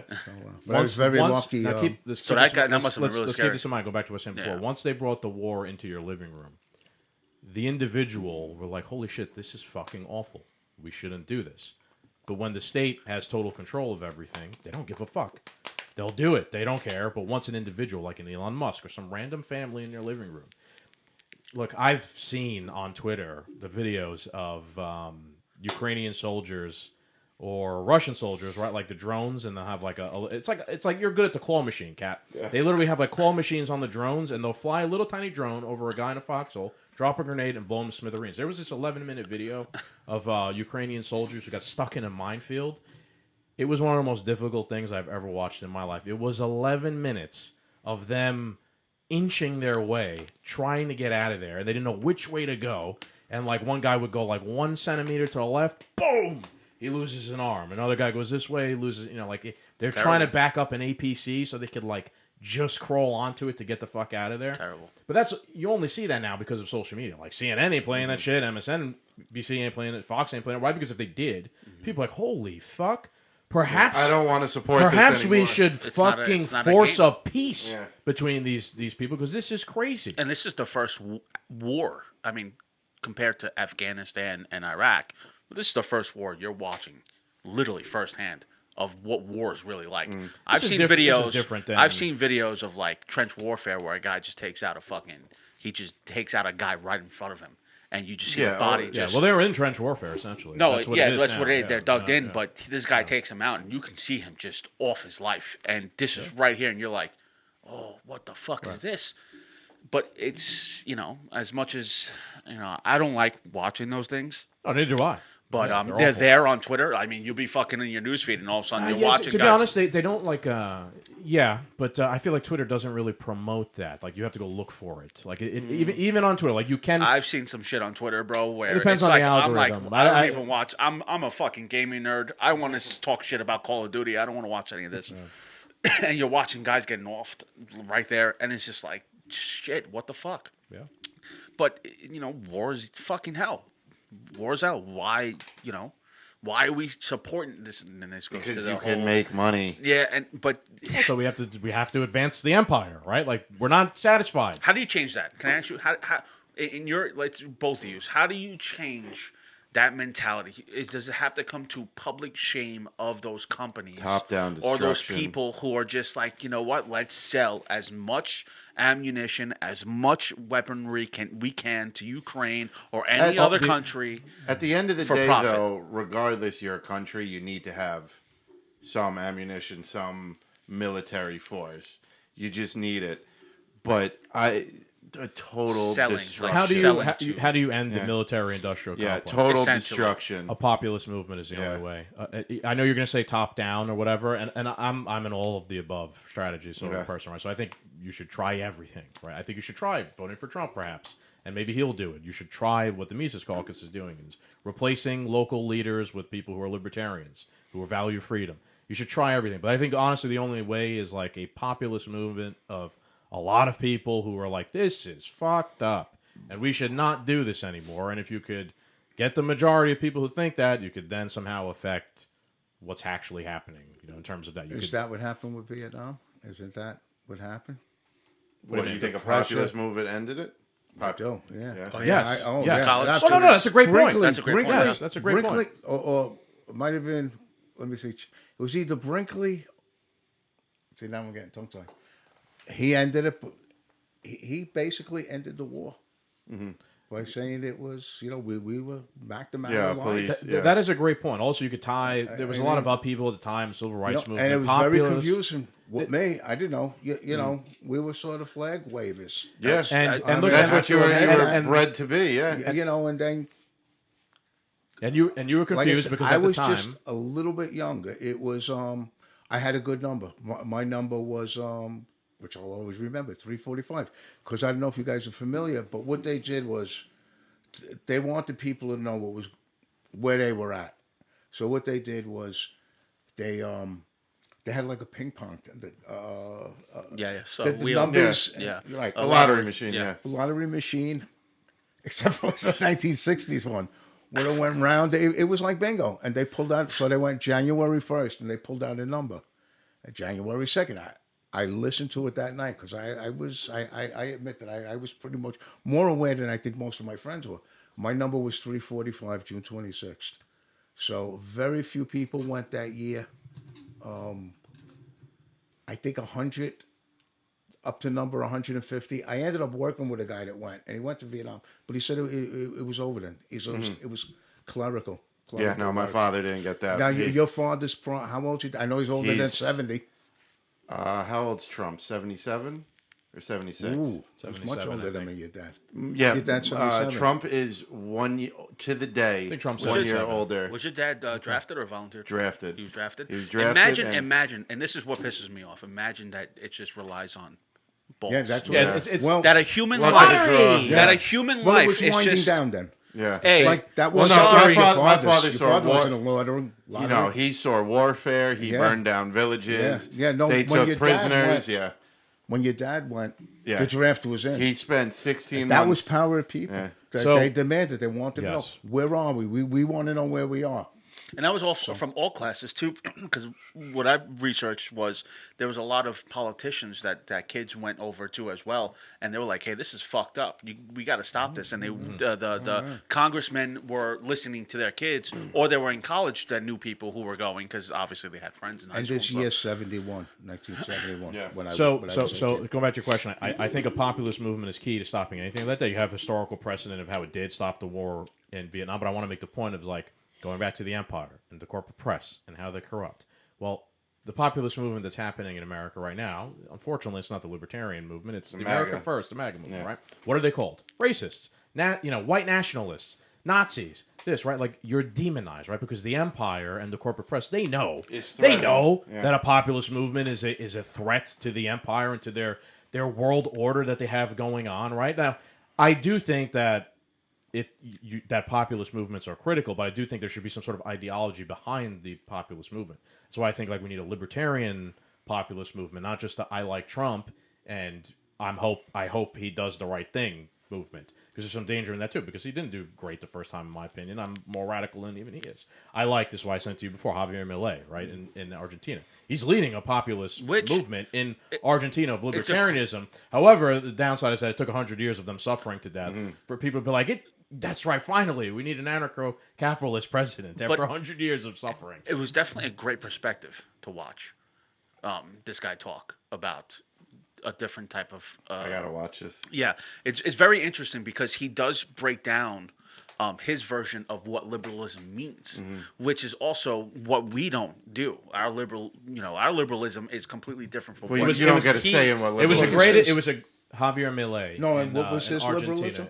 So His liberalism. He's a libertarian. Yeah. He's a libertarian. He also is very good at explaining things, and he Yes. makes sure everyone understands at the beginning. He knows that Americans speak English are going to be, and he only speaks Spanish. He's like, I'm saying liberalism. He's like, that's not the same thing that you guys. Yes. What liberalism for? He was like, I mean libertarianism is what he says. He's like, I call it liberalism, but I mean libertarianism. That's what you would call it. But you guys, liberalism is a completely different thing. He says to Tucker at like the very beginning of the episode. So good. Yeah. So he basically, the way he sees liberalism as opposed to us is, freedom. That's what it Right. means. Yeah. It's just freedom. Freedom. Freedom of choice. Freedom to do what you Private want to property. do. Private property. yeah. So it breaks it down to 101. Yes, the non-aggression And principle. then that's when I caught myself on my own interpretation of liberalism, because I'm sitting here, I'm like, oh, fuck. Yeah, he's right.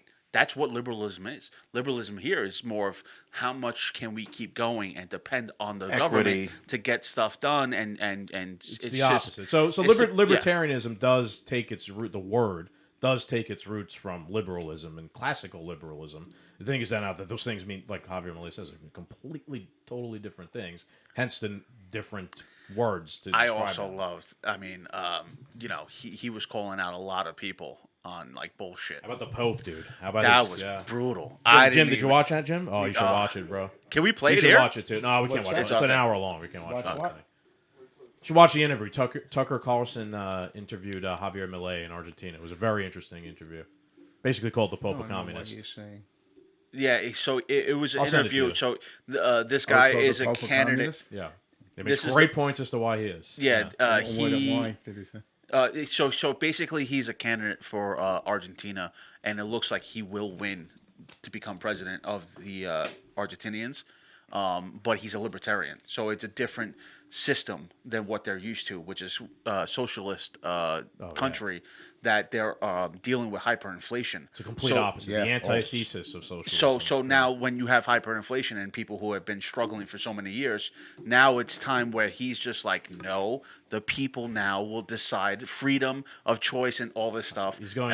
He's going to. He's going to get himself killed. Oh, he says that he references it at the Yeah. end. He's like, I'm prepared to To die die for for- this. Like yeah. I'm prepared to die for freedom. And he's like, because that's what it's going to take. And if there's no like more just cause than freedom, essentially. What was his view of the Pope? Why was Oh, he saying man. it was Okay, so communist? this is an interesting one. Yeah. So he's essentially called the Pope a communist, and he's very like Javier Milei is very like he's like demonstrative and loud and like likes to yell and use funny terms. Like he calls leftists just shit. Literally Yeah. just calls them shit. But anyway, he's called the Pope. He didn't call the Pope a communist in his interview with Tucker, but Tucker referenced, "Hey, you've called the Pope a communist before. Like, why? You're a Catholic. Like, why do you call the Pope a communist?" And Javier Milei goes on, but like, dude, he plays politics and he supports supports the Cuban government, Fidel Castro's brother. He supports Maduro, and like he supports all these like tyrannical, awful dictators That are murderers. that are murderers in South America. But like, I don't know. He's like, but then like a populist person who believes in freedom, like he kind of doesn't like that person. Yeah. It's like, why? He's just a fucking communist, essentially. And he's like, this doesn't, Javier Milei, that doesn't jive with Christianity and Catholicism. Yeah. So No. I'd like to hear more of what they didn't talk much about that, but I'd like to hear more of what he has to say about religion. It seems like It's a really bold statement, though. interesting. I mean, when I heard it, I was like, whoa. Nah, It's true. The Pope does play Yeah. this Pope. He does play politics. Oh, does he really? Yeah. Oh. I mean, I don't think that position is free of corruption either. No, they're just At all. they're No, just nothing people. is.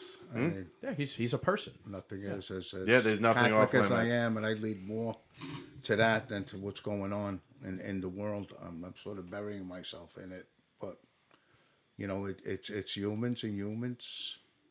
Corruption. There is no bounds to the corruption. Yeah, well, if you believe that there's a devil, the devil is a powerful force. Yeah, I it's- mean, powerful. Could have infiltrated the Vatican years ago, decades Oh, ago. dude. well, I mean, you had. And this is the I history, will me.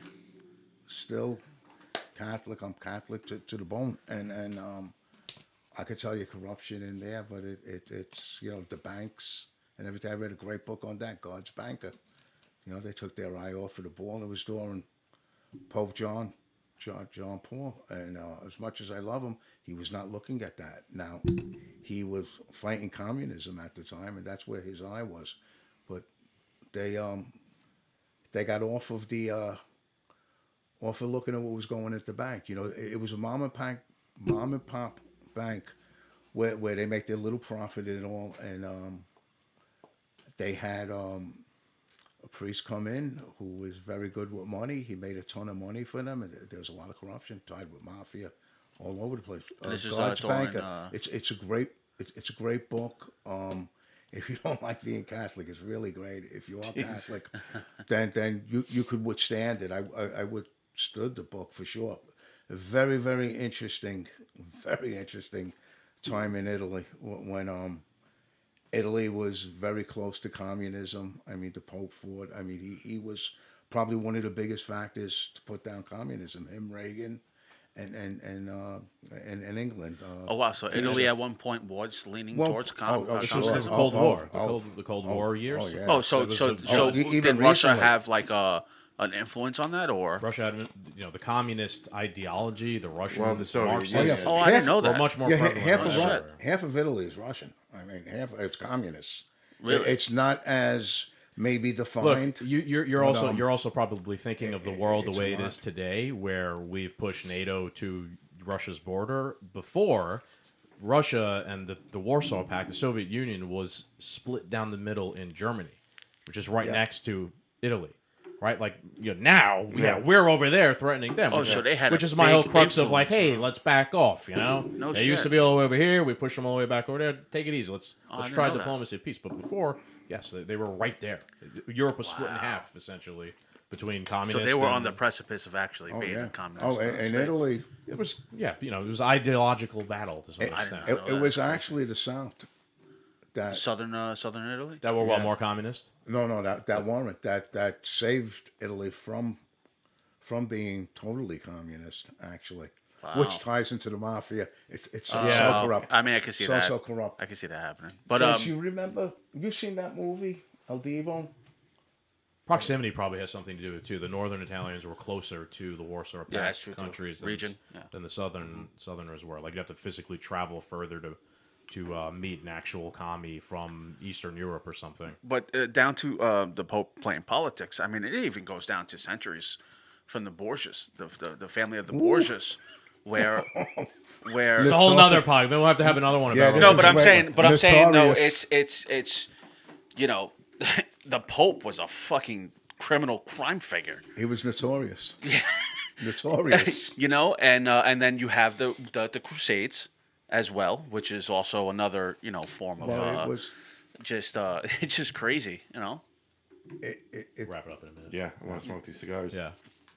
Going into It was a Crusades, now we're noble going through all idea, human history. but that's a Yeah. whole different. I'm about to come it out with was my noble. my garb from the okay. episode with a Knight Templar's. So I'll make a point that, like you were saying before, like obviously any human is fallible. Like I don't believe in the infallibility of the Pope or whatever. I think that's bullshit. But He's only infallible in the church. So that's my argument with Jehovah's Witnesses knocking on the door. He's only infallible in church things. I think people misconcept that. Yeah, and then also Only too, on church matters. With France and England before the Catholic Church got kind of excommunicated out of the country. Excommunicado. Who was in the ear of the kings? Cardinals. Oh, sure. Cardinals the- there. Yeah, yeah, that's Absolutely. That's why they broke away England. yeah. Henry And VIII King or Henry whatever, VIII made it away. a Protestant. Yeah. because he wanted to get remarried. It's And then he murdered basically all of his wives he ever encountered. Yeah. All right, so I think we have Another our one, topic for another the one, next. right? Yeah, I mean, podcast. yeah, that would be of course. interesting. Let's do one on Columbus. Oh boy, That's a good one. Maybe we'll come back around Columbus Day and do that. I think that is an interesting a great topic. one, yeah. That's also like in like that's always like a battle every year around that Oh, my time, a God. debate about it. Or the guy that wrote the book, What book? the American. What's that? American. People's History of the United States. Oh, yeah. We did an episode about that a long just- time ago, You know, but I'm gonna read the book. I read it. Did you ever check the guy out?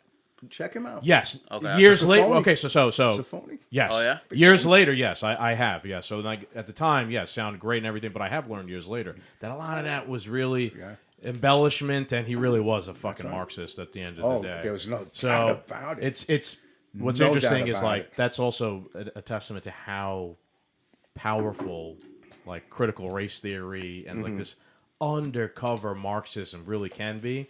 That like it does sound correct when you're reading it. But then if you actually look behind like the person who wrote it and like their motives and this and that and whatever, it's like holy shit. Zucker. What's his name? Zuckerman? Zucker? What's that his name? I don't remember his Can I name. ask you a question though? So with Columbus, who hired Columbus to go on this voyage? Spain. Okay, so Well, but I mean, does but didn't he Spain want- ever get blamed for? Well, he wanted to go on the voyage though. What do you mean by No, hired, but they- though? Yeah. But I mean, They they financed paid to him. finance them to go on his voyage. All right. You know, I mean. It is a valid point. I mean, and this is coming from the No, Spanish why person. It's like everybody no, no. Yeah, No. All right, Hey, Trump let's 20, table that. Let's table 20, that. whatever, Let's- 2024. We got cigars. We We'll got talk fire that pit. off mic. It's Friday. We'll talk- We'll have yeah, a couple go ahead. drinks. Thank you, everybody, for listening. Hey. Maybe I like that idea. We'll come back maybe around Columbus I'm so Day. down for Thanks, that. Anthony. Thank This you is a very great- much great episode. to share this with you. I hope I wasn't too bold or something. you're I might great, have man. put you on from here and there. I apologize for it. I'm not No, very it's, good with it's this. all Okay, good. That's how Vin. discussions you, work. thank you. Yes. This was- I this just was a want to pleasure for point me. out that this And- was great. Yeah. Oh, Yeah, great. one last thing. It's nearly 80 years since we dropped the bomb, and we're talking about it, and I think they'll be talking about it 80 years from now. And I'm really happy to talk to you guys about it. That are so young, and Michael I know since he was Yes. a kid. Yeah. So, thank you. Well, Yeah. thank you Thank for you. coming on, man. We had a Oh. great time with you. You Thank did you. great. Kryzz, shout yourself out, pal. Kryzz, I am a streamer on Kick. You can check me out at Kryzz, KRYZZZ, and also part-time historian. Thank you for having me here. And on that note, Doom Nation, thank you. I hope you guys enjoyed this episode. It's been a pretty good fucked up Friday, I must say. Yes. We got fine cigars to go smoke. So Doom Nation, thank you. Make sure you like, share, and subscribe. And adios.